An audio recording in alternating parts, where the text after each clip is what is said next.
this cave sees around 1,000 visitors a day. I'm going to go ahead and say that's definitely true today.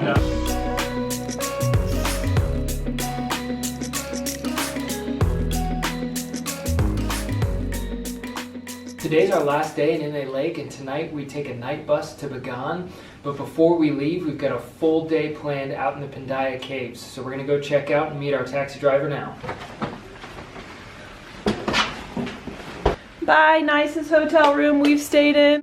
We just got in the taxi and made it outside of town. It's going to take us about an hour and a half to get to the Pindaya Caves, and it costs 50,000 kyat for the round trip.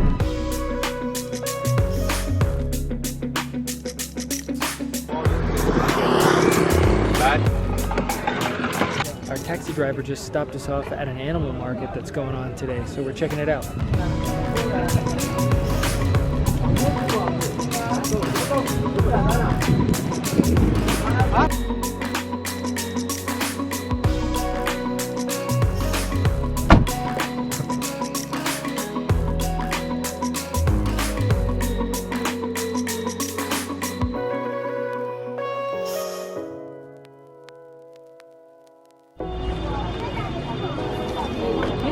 The taxi just dropped us off at the caves. It took us about an hour and a half to get to the town of Pindaya, where we stopped to pay 15,000 kyat to get in.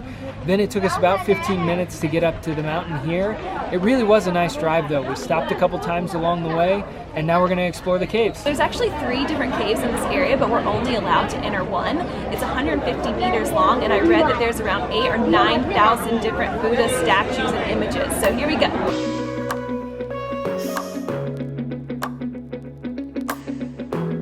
Apparently, there are 2 fees to enter here. It turns out the 15,000 kyat that we paid was just to get into the city, and we just paid another 6,000 to get into the caves.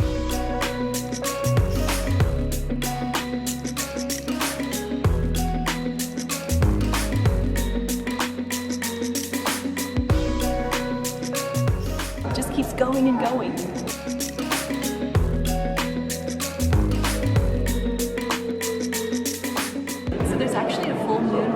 Going on this week at a town nearby, and I read last night that during this time this cave sees around 1,000 visitors a day. I'm going to go ahead and say that's definitely true today.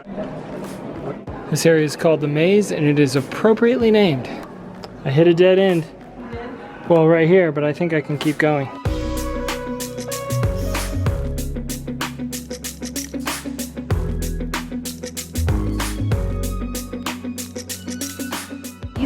Statues are from the floor to the ceiling, and apparently the number is only growing because people are still donating them. The maze was nice. Now it's time to get back into the crowd. This is an incredible amount of people in a very tight space. Underground, in a cave. We made it. Not for those that are questionable.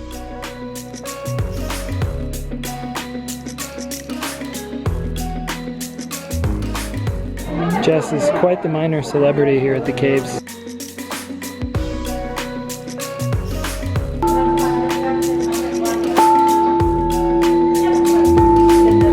She is a lot better than me.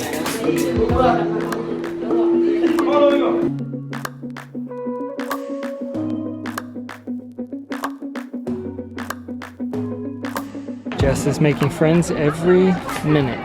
Not quite done yet. Oh,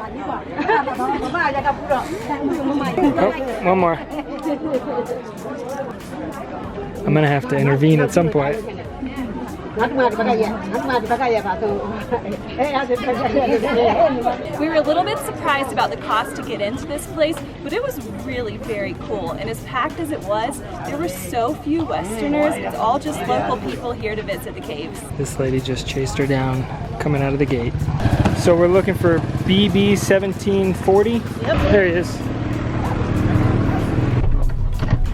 Time for lunch. Traffic jam. Oh wow, you're not kidding. There was one of these in the cave too. It was very busy. At the moment is a public holiday.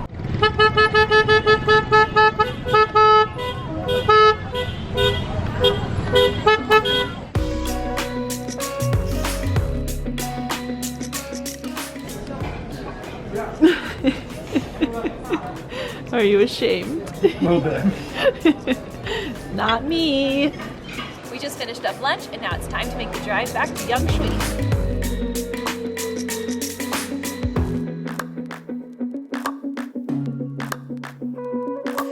Just got back to our hotel and we're just gonna rest up for a few hours before our night bus. It's a little after 7 and we are about to take a tuk-tuk to the bus station. So I learned my lesson on the bus on the way here. This bag does not fit in the overhead bins, so it's going to go under the bus this time.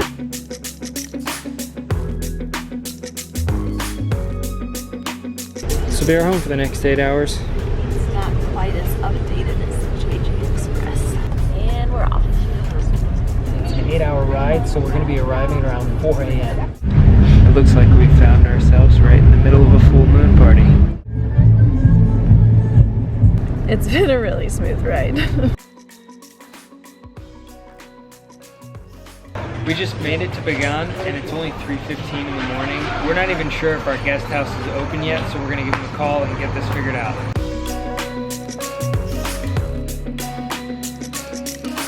It's gonna be a long morning. Well, we weren't able to get early check-in, but they did get us set up in this room and gave us pillows, which is really nice, so hopefully we can get some sleep. This is what, $16 US a night will get you in Bagan. It's 9:30, so we've been here for a good 6 hours. We did manage to get a little bit of sleep on the couches in the lobby, but really excited to have a room to ourselves.